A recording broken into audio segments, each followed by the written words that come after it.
I want to begin by asking you a question. I want to give you a scenario. I want you to think of it this way. I want you to think of your mental, physical, emotional, and spiritual health like the gas tank on your car, all right? Like the gas tank on your car. So if your gas tank represented your mental, physical, emotional, and spiritual health, what would the gas gauge on your car read right now? How would you measure how healthy you are? Would you say, oh, yeah, it's full, tank's full, I'm doing great? Oh, no, it's on empty, and I can tell it's on empty. I'm shot. Or maybe it's somewhere in between. And then I want you to think about this. What fills your tank up? Your emotional, spiritual, physical, mental tank. What fills it up? What fuels it? What are the things that you can do that actually refuel you? And the question I want you to consider is this. What if you had one day every week where you did nothing but rest and refuel?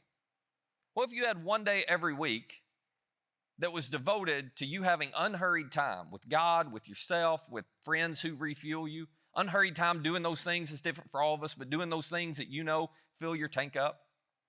What if it was possible to have one day every week where you just focused on that? How much healthier would you be? What would that be like? I know what some of you are thinking. You think, well, that would be a fantasy. That's exactly what that would be, because that's impossible, because you got a list longer than you can possibly keep up with, don't you? I mean, there are papers to write, and there are presentations to prepare, and there are tests to take, and there are chores to do, and laundry to fold, and dishes to clean, and kids to taxi all over the planet. You've got so much stuff going on. You're like, that's impossible. It would be amazing, but it's impossible. I can't possibly do that. But maybe it's costing you something because you're not. So if you go back thousands of years, the Jewish people had been slaves to the Egyptians for 400 years. And then these Jewish people they're freed. And they're forming a new nation. But they have no idea how to function as a free nation. Imagine if you'd never experienced freedom a day in your life. And so God's trying to help them understand how to operate and function and behave as a civilized society, as a healthy nation. And he gives them a set of rules. And these were not the rules that were aspirational, like, oh my gosh, if you just want to flourish as a nation, here's what you do. No, it was more like the bottom, the minimum bare standards of, okay, here's just a minimum you've got to do in how you relate with one another if you're going to be a good nation, if you're going to be a healthy nation. He gave them a set of these. 10 of them you've heard of, whether you know much about the Bible or not, because they're called the 10 Commandments. That was part of them. And in the Big 10, one of them God gave the Jewish people as they're figuring out how to use their newfound freedom was this. He said, I want you to remember the Sabbath day. A Sabbath day just means a day of rest. That's all it means. Remember a day of rest by keeping it holy.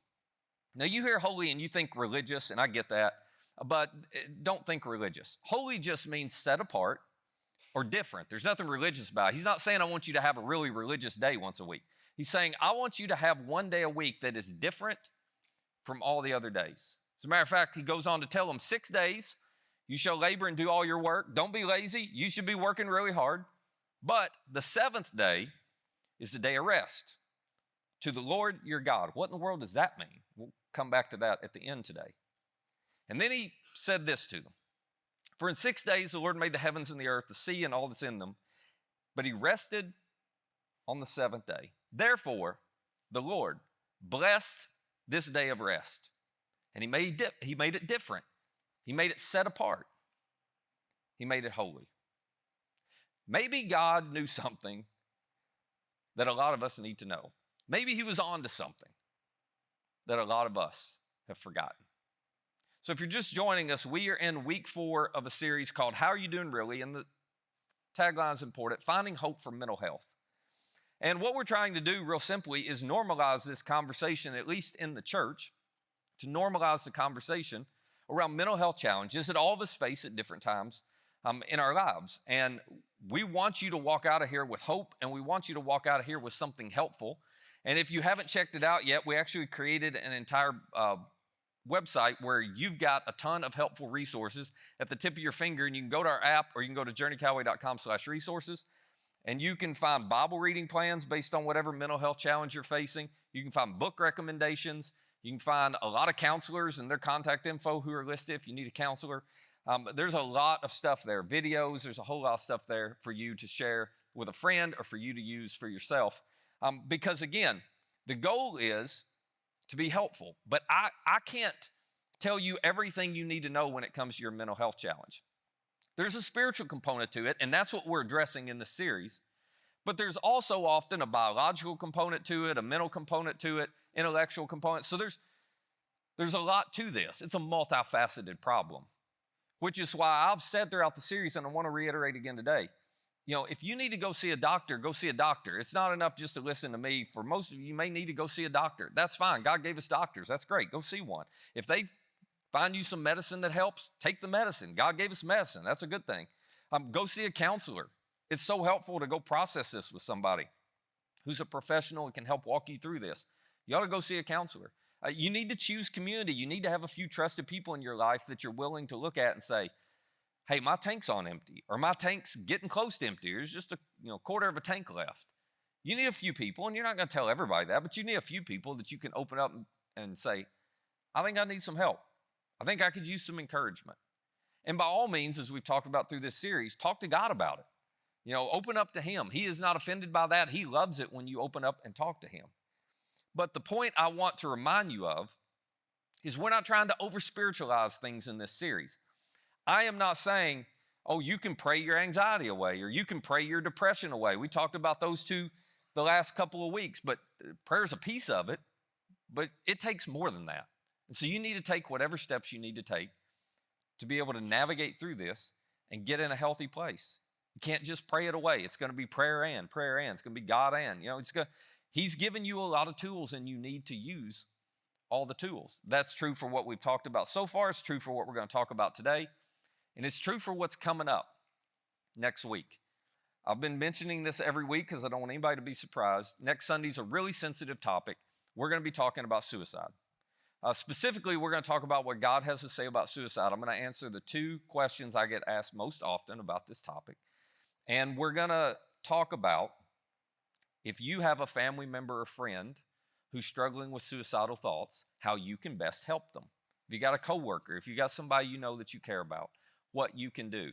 I've been very fortunate to have some excellent mental health professionals in our church who've helped me with the content for this entire series, and they certainly have leaned in and been extremely helpful with this topic. So based on what they've told me, I'm going to walk you through some of that stuff of what you can do to be helpful. And then we're going to wrap the series up on Mother's Day on a high note because we're going to talk about what this looks like for families and how you can not only navigate and protect and improve your own mental health, but how you can help your family do it and how you can be watching for symptoms or signs that'll let you know when somebody's struggling. And that's going to be a conversation. My wife is going to interview one of the mental health professionals in our church who's a school guidance counselor in one of our school systems. That's going to be an extraordinary day. So hope you'll be there for that. The thing I want to reiterate one more time, though, before we jump into our topic today, I've been saying this every week. You should feel no shame talking about this in the church. Nobody needs to walk through this alone. Not talking about it's not working. So you should feel free by all means in church to go, hey, I'm struggling with this, to tell some people you trust about it. There shouldn't be any shame because you can have a growing relationship with Jesus and mental health challenges. Or another way to say it, it's not a sin to struggle with mental distress. It's not. So it's perfectly fine for you to open up to somebody you trust about this. It is not a sign that you don't have any faith or you have weak faith or you're not praying enough or reading the Bible enough. No. There's a lot more to it than that. So you shouldn't feel awkward about talking about it all, including the topic we're going to talk about today. And of all the topics that we've discussed, this mental health challenge applies to more of us than any other. We're going to talk about burnout. Burnout. As I was doing research for this, I ran across what I found to be some pretty startling statistics. 75% of people in our country have experienced burnout. That means 3 out of 4 of us have experienced it, gone through a season of it, or we're currently in a season of it. This came out, this isn't like old data. This came out in a report issued in 2022. There was another report in 2022 by Ohio State University that shared this. 66% of working parents in the U.S. suffer from parental burnout. Well, I thought I might get some amens for the first time ever in our church right here on this one. You're like, you better believe it. And even, listen, remember, if you're a stay-at-home mom or dad, this was Ohio State University, not me. I'm sure your burnout rate is just as high. Because especially if you're staying at home with kids who are, pre-K, oh my gosh, that's like 3 full-time jobs in one. So it's easy to burn out when you're trying to parent these days. Here was the most troubling statistic to me, and if you're a parent or a grandparent, I want you to lean in and pay attention to this one. 71% of teenagers have experienced burnout. 7 out of 10, we've got high school students in this room, college students in this room.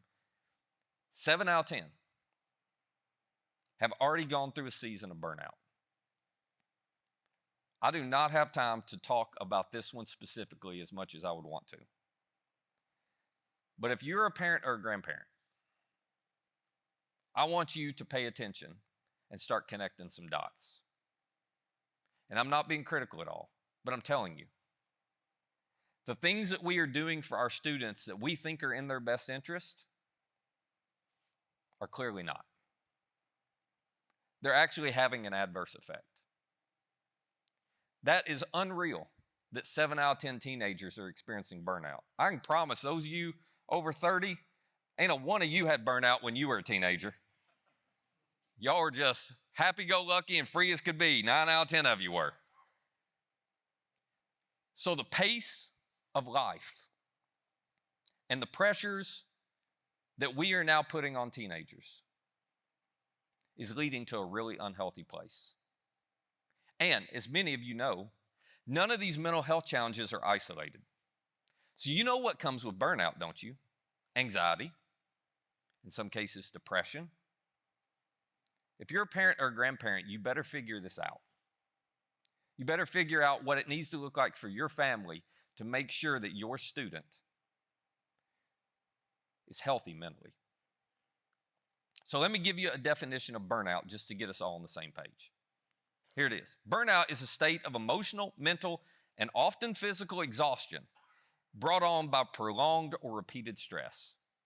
And there are a lot of contributing factors to this prolonged or repeated stress, but there are 2 key ones that I want to put into 2 different buckets, okay?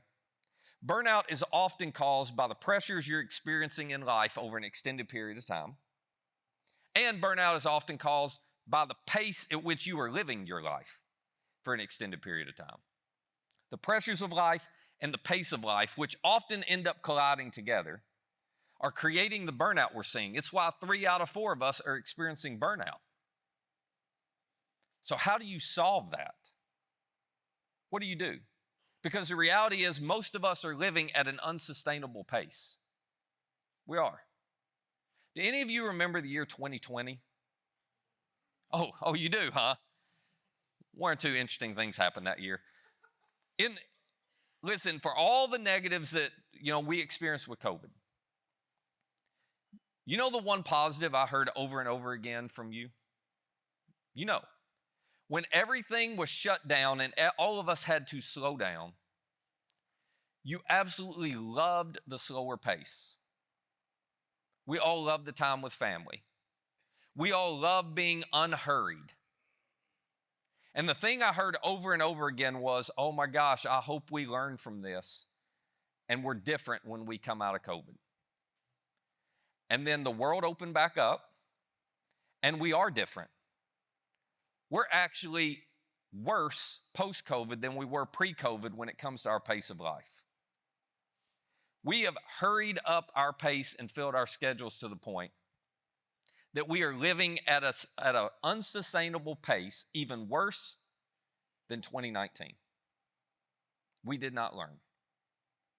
That's why a study from 2 years ago is telling us, the rate of burnout just keeps increasing dramatically. It's now 3 out of 4 people. Because we haven't figured this out yet. So what's the solution? I can't give you the entire answer this morning, but I want to show you a piece of it. And to help you discover it, I want to take you all the way back thousands of years to 864 BC. In 864 BC, there was a prophet, someone who's a messenger of God, in the nation of Israel, who is really well known. Some of you will have heard of him. His name was Elijah. Elijah was at the center of the cultural and political news of his day, because also in the land at that time, the nation of Israel was ruled by a man named Ahab. Some of you have heard of him. Some of you have heard of his wife, Jezebel. Elijah was 30 years old, and he was at odds with Ahab and Jezebel. And the reason he was at odds was this. Ahab and Jezebel did not follow God, which is kind of odd to have a country that was God's own people and a king and a queen that weren't following God. But Ahab and Jezebel actually introduced Baal worship into the nation of Israel. I'm not going to go into all the details of what Baal worship encompassed, but it was awful. It was awful. If I read you all the things they practiced, you would say that's despicable. One simple example is they practiced child sacrifice with Baal worship. So this was as bad as it could possibly be, and God continued to send Elijah to them to try to get their attention and encourage them to return to God and to stop the Baal worship. But they refused to. So finally, God gives Elijah a message, and he says, all right, I'm going to try one more time to get their attention. Elijah, I want you to go, and I want you to tell Ahab and Jezebel that I'm about to send a drought on the land of Israel. And in a world where food insecurity happened fast, because you had to grow crops every year, you couldn't store your food long term, this was a big deal. And Ahab and Jezebel, when they heard it, did not say, well, Elijah, thanks for the warning, I think we'll change. Instead, they said, Elijah, we're so sick of you bringing us bad news, we're going to try to kill you.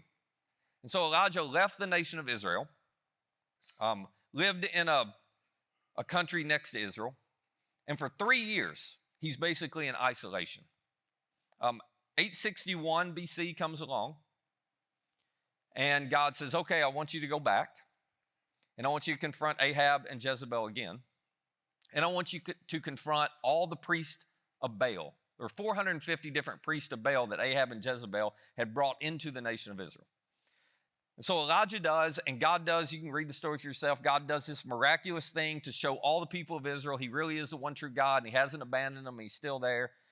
And in the course of it, you know, the nation of Israel basically turns and says, oh, we're done with Baal now.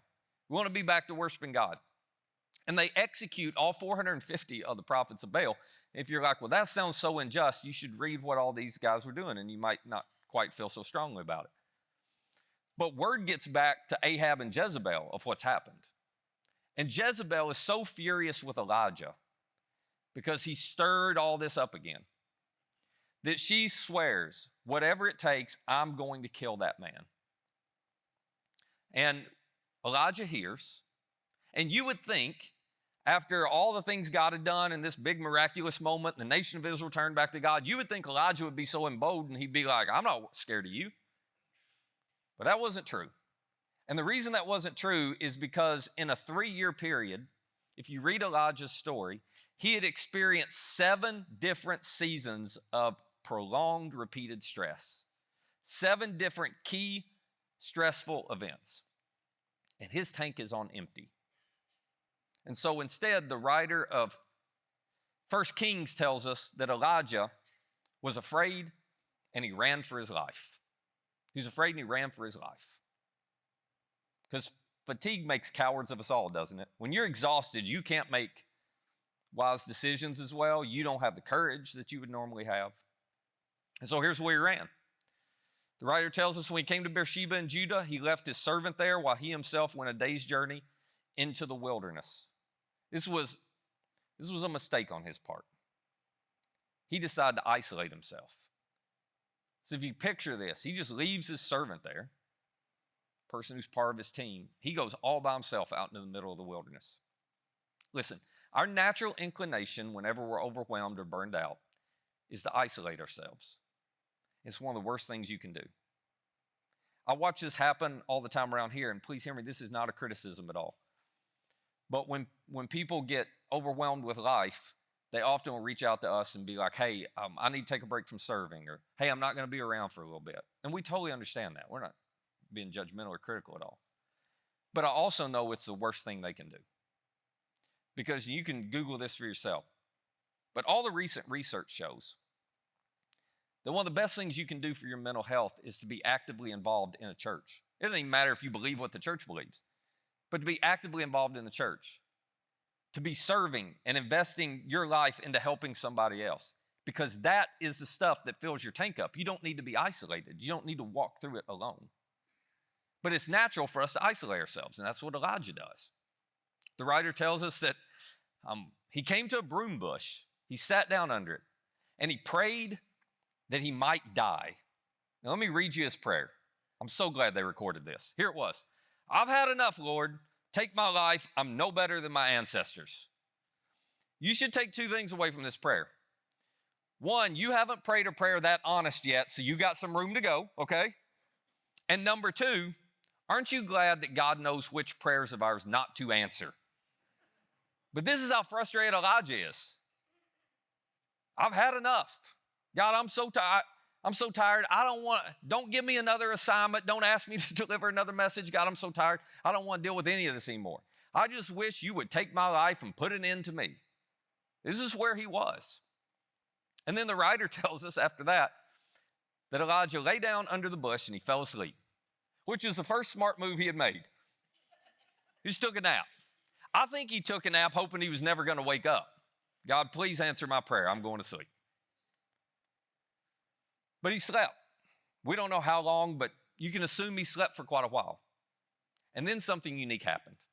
The writer says, all at once, an angel touched him and said, get up and eat. You've been sleeping. Now you need a little bit of food. Now, real quick, ladies, you read this differently than most of us men. You go, yep, I have been woken up from a nap only to say, what's for dinner? And been so frustrated. Somebody just experienced that this weekend. It's obvious. So I get this. This could be frustrating if you're like, I'm trying to rest and now I got to cook, you know? Maybe you don't have to do all the cooking. In our house, my wife does all the cooking because the best thing I make is a peanut butter and jelly sandwich. And they don't seem to want that every time. I don't understand why. So if she woke up from a nap and somebody told her dinner's on the table, she would assume God had intervened. She would not assume it was me. I can promise you. And God had intervened for Elijah. Look at what happened. Elijah looked around, and there by his head was some bread baked over hot coals and a jar of water. God already had a meal ready for him. He ate and drank, and he lay down again and took another nap. This is sounding better and better to some of you, isn't it? Then, the writer says, the angel of the Lord came back a second time and touched him and said, get up and eat again, for the journey is too much for you. If you're experiencing a season of burnout, you know what you can do immediately, what you must do immediately? This is what I love about what God did for Elijah. He encouraged Elijah just to do the basics. He encouraged Elijah, would you get some sleep and would you just eat? Take care of yourself for a minute. Let's start refueling your physical tank at least. Get some sleep and eat. For some of you, you got to start here. The problem is getting some sleep, taking a few naps, and eating does not solve this problem long term. It wasn't going to solve Elijah's problem long term. As a matter of fact, if you read the rest of Elijah's story, God does some other things with Elijah to help solve this problem long term for him. Let me tell you what will solve it long term. You're not going to like this. There is no magic pill. The only cure for an unsustainable pace is a slower one. If you're going to stay out of burnout, you have to learn how to control your calendar. You have to be willing to slow down. This is not what any of us want to hear, is it? This is what you got to do. It's the only cure. Or you'll end up right back where you were before. You got to change your pace of life. We are asking our bodies to live at a pace we are not built to live at. You can't stay in an unsustainable pace and be healthy. Now, I know you're thinking, I don't know how to do that, Matt. So I'm going to help you, okay? I'm going to give you one sentence that will help you slow your pace down. Are you ready? No. You're like, that's not a sentence. Yes, it is. There's a period at the end. I know there's no subject and verb for you English teachers, but it's a sentence. You don't have to say no because, no, let me explain, no, I'm so sorry. You can just say no. You can just say no. Most of us in this room have a hard time saying no. Now, this no comes with a caveat. Here's the caveat. Your no needs to be informed by God's priorities and values for you. Here's why I say that. If you don't know what these are, you need to figure out what these are. But I watch people get overwhelmed, and then they say no to the things that are actually it's going to cost them in the long term. They say no to the things that would make them healthiest in the long run. They say no to the things that are going to matter most 5 to 10 years from now because they're saying yes to the urgent things that are right here and right now but won't matter in 5 years. You need to learn how to say no to the right things so you can say yes to the best things. Yes to the things that are really going to matter. And parents, real quick, you need to model this for your kids because what you are currently modeling is a pace of life that's going to wreck them just like it's wrecking you.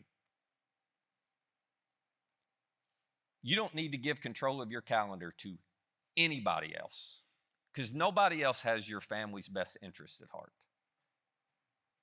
And by giving control of your calendar, I'm talking about you don't let any coach, any organization, you don't let anybody else turn your family pace into something that is unsustainable.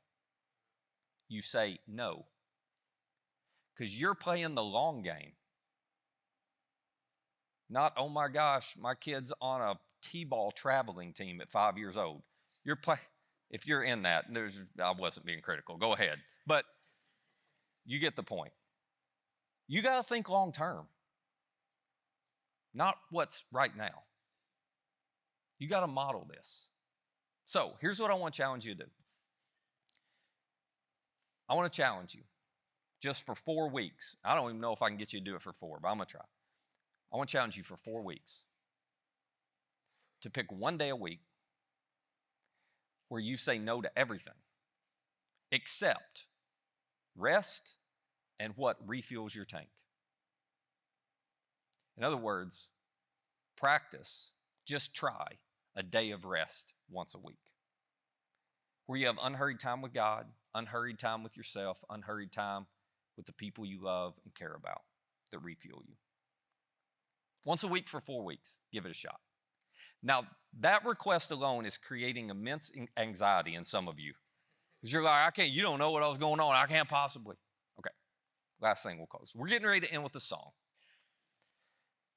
And the reason we're ending with the song is this. What you do not realize when you feel unable to take a day of rest, whether it's Sunday or, if you need another day, but I can't do Sundays. Y'all got me working. You should feel bad. So I pick a Friday or Saturday, okay? But when you have one day of rest and you're like, I can't do that, I got too much. You are showing your lack of trust in your Heavenly Father. You don't feel like you can take a day off because you think the world's going to stop spinning if you don't get all your stuff done. You need to trust He's in control. You don't have to be. You can shut off the phone. You can walk away. You can take a day where you just refuel. It's really a trust issue. Do you think your Heavenly Father will take care of you? You work hard as you want to work 6 days, but do you think your Heavenly Father won't take care of you if you take a day off? You want your physical, mental, emotional, spiritual health, your tank to be full? You got to have a pace where you fill it up every single week. So, in a moment, we're going to sing one final song that's going to give all of us a chance to use this song as a prayer to say, God, I'm going to trust you. I'm going to trust you to believe that you're enough. I'm going to trust you to believe that the world won't stop spinning if I take a day off. I'm going to trust you to handle what I don't have time to handle. I want to invite you to try it. Whether you're a follower of Jesus or not, I want to invite you to try it. Because you don't want to end up in burnout. You want to end up healthy for you and for the people around you. Let me pray for us. Father, a lot easier to talk about than it is to do when it comes to this. So God, would you give us enough courage, because that's really what it takes, enough courage to say, all right, I'm going to slow down. Give us wisdom to know what to say no to and what to say yes to. And help us to be people who model for the next generation what it looks like to be healthy, and most of all, to trust you, so that we don't keep living as if everything is on our shoulders, because it is not. You are more than enough for us. And we want to trust you enough to do what you invite us to do. Because in following you, Jesus, you said that following you is easy. It's light. That we can find rest for our souls, and that's what we want most. And it's in your name we pray. Amen.